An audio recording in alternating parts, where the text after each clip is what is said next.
दिल्ली की सीएम पर अटैक हुए 24 घंटे से ज़्यादा का वक्त हो चला है, लेकिन हमलावर ने रेखा गुप्ता के ऊपर हमला क्यों किया, उसकी मंशा क्या थी, उसकी वजह क्या थी, इसके जवाब अभी भी पुलिस तलाश रही है। पुलिस को संतुष्ट करने वाला कोई जवाब अभी तक आरोपी से नहीं मिला है और कोर्ट ने आरोपी को 5 दिन की पुलिस कस्टडी में भेज दिया है, जहां पर पुलिस उससे लगातार पूछ रही है और इस सवाल का जवाब तलाशने की कोशिश कर रही है कि आखिर अटैकर ने दिल्ली के सीएम के ऊपर अटैक क्यों किया, उसके पीछे असल वजह क्या थी। इस बीच जो आरोपी है उसने दिल्ली पुलिस को एक और थ्योरी दे दी है। वैसे तो इस मामले में शुरुआत से ही कई सारी थ्योरीज निकलकर सामने आई। कभी डॉग लवर वाला एंगल आया तो कभी ये एंगल आया कि उसका एक रिश्तेदार जेल में बंद था, उसको छुड़वाने के लिए वो दिल्ली के सीएम से कागज लेकर मिलने गया था।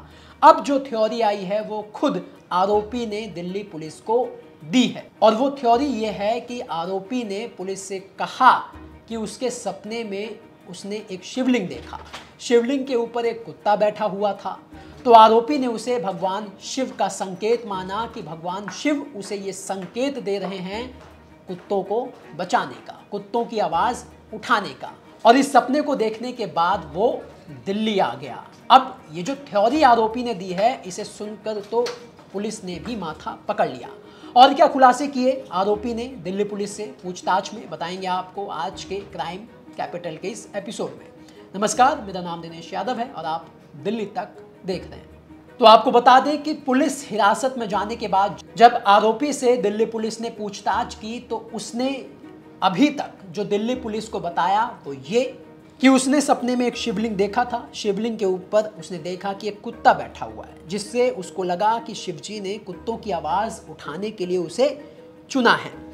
आरोपी ने यह भी बताया कि कुछ दिन पहले उसने एक वीडियो देखा था जिसमें दिल्ली में कुत्तों के शेल्टर होम बनाने की बात चल रही थी और यही वजह है कि कुत्तों की आवाज़ उठाने के लिए उसे दिल्ली आना पड़ा। आरोपी ने बताया कि इससे पहले भी वो पशुओं के लिए अनशन कर चुका है, पशुओं के हितों के लिए अनशन कर चुका है। गुजरात में भी पशुओं के हितों से जुड़े मामले में वो अनशन कर चुका है और मई में वो अयोध्या गया था, जहां बंदरों की बेहतरी के लिए वो अनशन कर चुका है।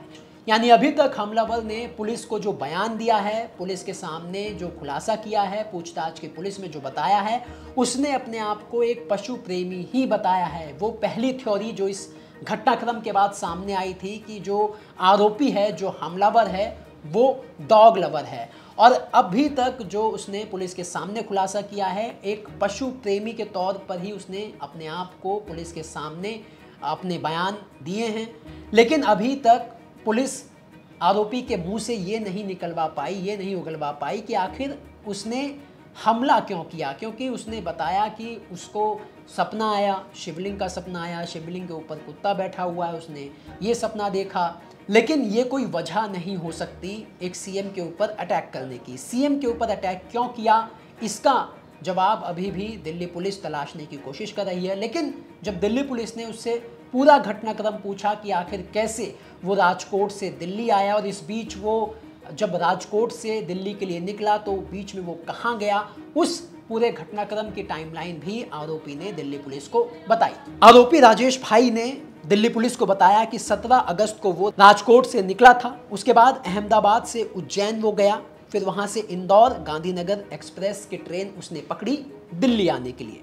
18 अगस्त को आरोपी जो है वो उज्जैन पहुंचा, जहां उसने महाकाल, काल भैरव और महालक्ष्मी मंदिर के दर्शन किए। 18 अगस्त की शाम 6:30 पर उसने दिल्ली आने के लिए इंदौर नई दिल्ली एक्सप्रेस ट्रेन पकड़ी और उसने ये भी बताया कि ट्रेन जब उसने पकड़ी तो उसने ट्रेन का टिकट नहीं लिया था। 19 अगस्त की सुबह 6:30 पर राजेश भाई नई दिल्ली रेलवे स्टेशन पहुंचा, जहां से वो सीधा करोल बाग वाले हनुमान मंदिर गया, जहां उसने हनुमान मंदिर के दर्शन किए और हनुमान चालीसा का पाठ भी किया।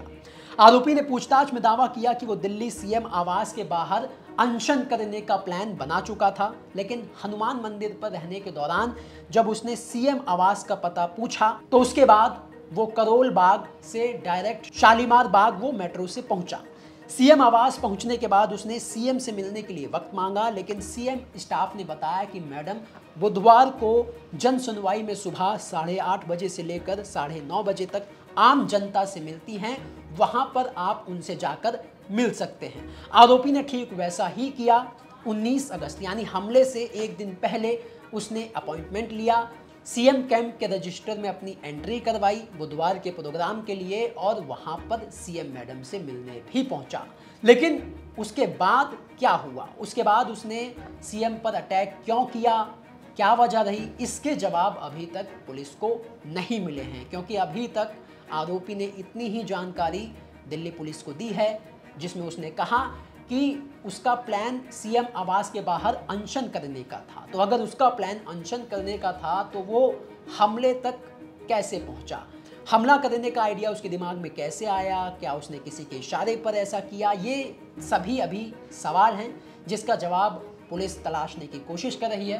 फिलहाल जो आरोपी है वो 5 दिन की पुलिस कस्टडी में है, उससे पूछताछ की जा रही है, और जैसे ही इस मामले में जो भी लगातार अपडेट आ रहे हैं वो हम आपको लगातार बता रहे हैं। इस मामले में आगे जो भी अपडेट आएंगे वो भी हम आपको लगातार बताते रहेंगे।